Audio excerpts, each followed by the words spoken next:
ಸಿಗುತ್ತಿಲ್ಲ ಕುಂತರು ನಿಂತರು ನಿನ್ನ ಭಜನೆ ಬೇರೆ ಕೆಲಸನೇ ಇಲ್ಲ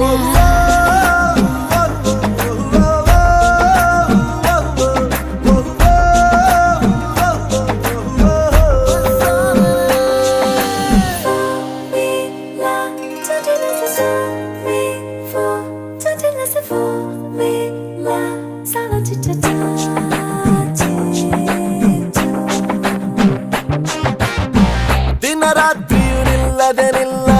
ನಿನ್ನ ಜಾತ್ರೆಯು ಸಾಗಿದೆ ಇದಕ್ಕೊಂದು ಪರಿಹಾರ